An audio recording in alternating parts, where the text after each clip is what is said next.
Hey guys, we're in a series called Noteworthy. Now, what does noteworthy mean? Noteworthy is when you pull something out because it's important and you want to remember it.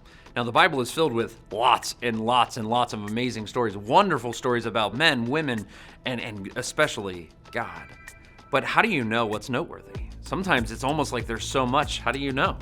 It's like going to Disney World. Did you ever go to Disney World or like a big theme park or something? And there's so much to see that you have to be there for like 2 weeks to see it all. And you can't be. So if you're not careful, you're gonna miss a whole bunch of stuff. And sometimes I'll come home from a place like Disney World and people are like, did you see this? And I'll be like, no, I didn't. I totally missed it. How did I miss it? Well, you know something? Sometimes you gotta go like, you gotta know exactly what you wanna find and see and make a note of it. And that's what I want to do here in the Bible, is we want to take some of those things that we decide are really important and we want to bring them out so you can see them and make note of them.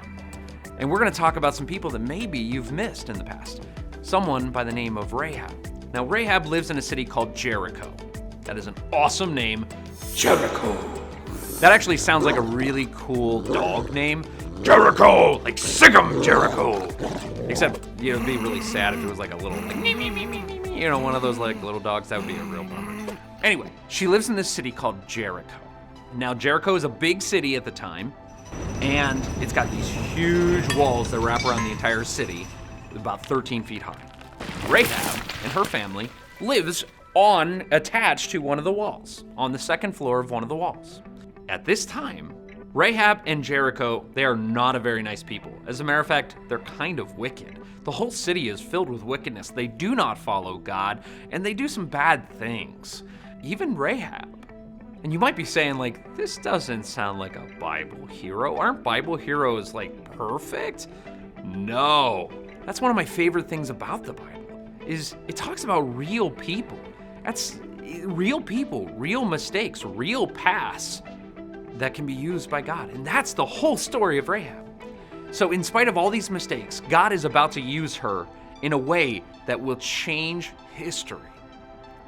So outside the city of Jericho, just a couple miles away, is the entire army of Israel. And we're talking all the people of Israel. These are God's chosen people, and they're outside the city, and they're about to come in to Jericho. Because get this is the land God had promised them. They have been looking and waiting and watching for a long time, and God has finally said, it's time. Go into that land that I promised you. They get there and they discover, like, whoops, there's already people here, and they're not a very good people. They do not follow God. They don't listen to God. So they get to the edge of the city, and it's time. But what do? Well, they got to take a lay of the land. So what does the Israelite people do? They send in spies. Like literally spies. Like not like James Bond, like, no, not like that kind of spy, but like spies that go into an enemy territory and take reconnaissance, which is kind of cool. Can you believe this is in the Bible? It's in the book of Joshua. These spies go into the city and they're checking it all out, getting tons of information, and they meet this woman named Rahab. And I imagine Rahab gives them some information when all of a sudden the word gets out that there's spies in the city. Imagine the screams and people grabbing fire torches, contrary to non-fire torches, I guess. And they're running through the city, knocking on doors, trying to find these two men. And Rahab knows that the king and all these people in the city are looking for them. And she has this moment. What is she going to do? See, now let me tell you a little bit about Rahab. She had seen and heard stories about what this Israelite people have done, what God had done, what their God had done. And she started to believe. God started to change her heart, even there in the middle of this wicked city, even with her wicked past. God started to change her heart. This is what it says in the book of Joshua when she meets the two spies. This is Rahab talking. So I want you to hear what Rahab says to them that shows that she started to have faith in God. Joshua 2:11 says, when we heard of it, our hearts melted in fear and everyone's courage just failed because of you. For the Lord your God is the God in heaven above and on earth below. So Rahab goes, I've seen.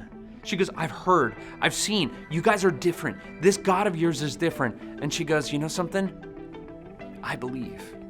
Wow. So what does she do? She has a moment of faith. She's going to put her trust in this new God that she's like, I believe, but she's got to put it to the test.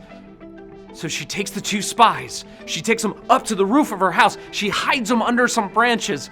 And when the pounding comes to her door, she goes to the door and she goes, yes? And they go, where are the 2 men that were here?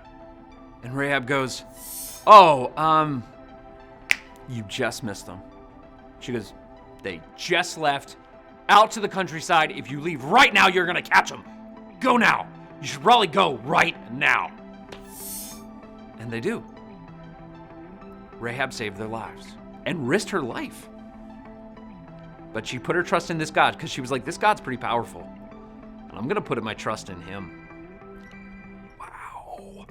I got to tell you, I don't know if I have that kind of faith. The God that I didn't even know yet. Whew. So God used Rahab in amazing ways, in spite of her mistakes. That's actually the first thing I want you to write down. Past mistakes don't disqualify you. See, God used Rahab in these huge ways, even though she's made lots of mistakes and she's done some things she shouldn't have. God still used her. And I want you to remember that. It doesn't matter who you are. It doesn't matter what you know or where you've been. It doesn't matter who your family is. God can still use you if you're willing to be used in mighty ways. Now, Rahab goes to the spies and she uncovers them and she says, okay, they're gone. She goes, go out the back way, go into the mountainside, then in 3 days, go find your people. And she goes, you'll be safe. And she goes, please remember me. And the Israelite spies, they look at her and they say, we're going to do one better. They go, we are going to promise your safety. They go, we're going to crawl out your window here on this red cord, this red rope that she had. And they go, I want you to keep that rope out. And she said, and when the city is given over to Israel, you and your family will be spared. But they go, but everyone else, nope, everyone else is gone.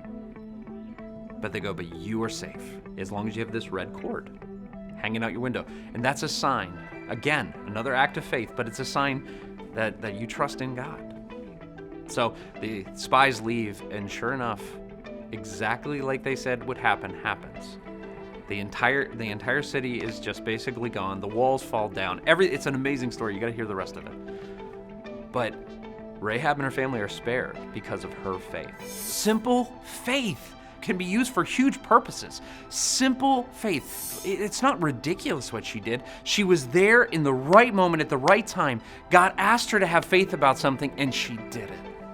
You could change someone's life in one moment of kindness. So what is it for you? What is your Rahab moment where you're suddenly thrust into an opportunity to do something mighty with something little and have faith? Will you rise to your Rahab moment?